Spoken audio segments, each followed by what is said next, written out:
Hi అండి, అందరూ ఎలా ఉన్నారు? బాగున్నారా? ఈ మధ్య మా బాబు ఎక్కువగా స్వీట్ ఇష్టపడుతున్నాడండి. చాక్లెట్స్ ఎక్కువ అడుగుతూ ఉంటున్నాడు. సో వాడి కోసం అని చెప్పేసి ఇంట్లోనే మంచిగా గోధుమ రవ్వ కస్టర్డ్ పౌడర్ తో మంచి స్వీట్ చేసాను. సో ఇంకెందుకు లేట్, మన రెసిపీలోకి వెళ్ళిపోదాం. Welcome back to our channel Sindhu కోటి వ్లాగ్స్. ఫస్ట్ ఒక ప్యాన్ తీసుకోండి. నాన్ స్టిక్ ప్యాన్ అయితే బాగుంటుంది. 1 కప్ షుగర్ కి 1 కప్ వాటర్ వేస్తున్నాను. మీకు ఇంకొంచెం హెల్దీగా కావాలంటే బెల్లంతో కూడా చేసుకోవచ్చు. నేనైతే ఇప్పుడు షుగర్ తో చేస్తున్నాను. ఈ షుగర్ అనేది కరిగితే సరిపోతుంది, మనకి ముద్దర పాకం వరకు రావాల్సిన అవసరం ఉండదు. ఇప్పుడు ఒక బౌల్ లో నేను 1 స్పూన్ కస్టర్డ్ పౌడర్ తీసుకుంటున్నాను. మనం ఆల్రెడీ షుగర్ కరిగించి ఉంచుకున్నాం కదా, ఆ వాటర్ కొంచెం వేసుకొని కలుపుకోవాలి. ఇలా ముందుగా కలుపుకోవడం వల్ల మనకి ఎక్కడ లంప్స్ లేకుండా వస్తుంది. ఈ కస్టర్డ్ పౌడర్ ని మనం ముందుగా తీసుకున్న షుగర్ సిరప్ లో యాడ్ చేసుకోవాలి. ఇది వేసుకున్న వెంటనే చిక్కబడిపోతుంది, సో అలా కలుపుతూ ఉండాలి.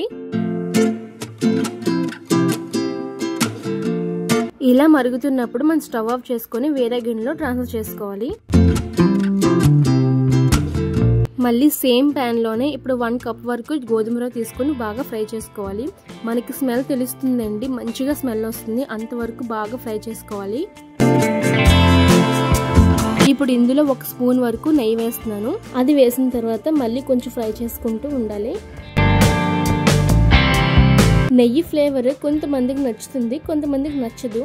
సో నచ్చిన వాళ్ళు మాత్రం ఈ స్వీట్ చేసుకోవచ్చు, ఎందుకంటే కంపల్సరీగా ఇందులో నెయ్యి యాడ్ చేసుకోవాలి. నేను 2 స్పూన్స్ వరకు నెయ్యి యాడ్ చేశాను. నెయ్యి యాడ్ చేసుకుని ఫ్రై చేసుకుంటే మంచి స్మెల్ వస్తుంది. ఆ టైంలో మనం ముందుగా రెడీ చేసుకున్న ఈ కస్టర్డ్ పౌడర్ షుగర్ సిరప్ ని వేసేసుకోవాలి. వేసుకున్న వెంటనే మనం కలుపుతూ ఉండాలండి, లేదంటే ఇలా ఉండలు కట్టేస్తూ ఉంటుంది.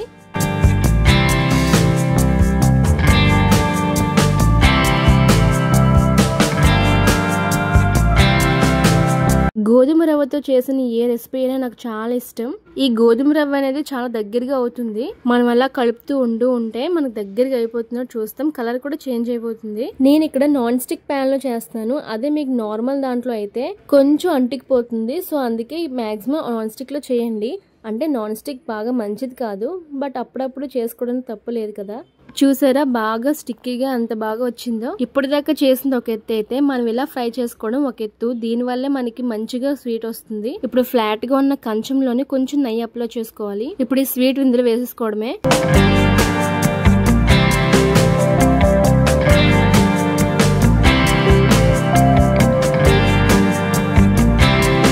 ఫ్లాట్ గా స్ప్రెడ్ చేసుకోవాలి. బాగా ఫ్లాట్ గా స్ప్రెడ్ చేసుకుంటే మనం కట్ చేసిన పీసెస్ బాగా వస్తుంది. ఇప్పుడు మన దగ్గర ఉన్న డ్రై ఫ్రూట్స్ కట్ చేసుకుని వేసుకోవాలి.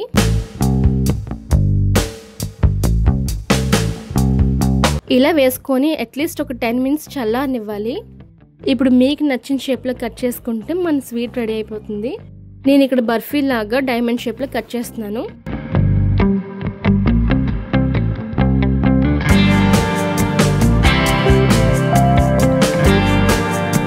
చాలా స్మూత్ గా వచ్చిందండి స్వీట్. నిజంగా చాలా టేస్టీగా ఉంది. నోట్లో వేస్తే కరిగిపోయినట్టు. ఒక చిన్న కప్పు గోధుమ రవ్వతో నాకైతే 15 to 16 పీసెస్ వచ్చాయండి.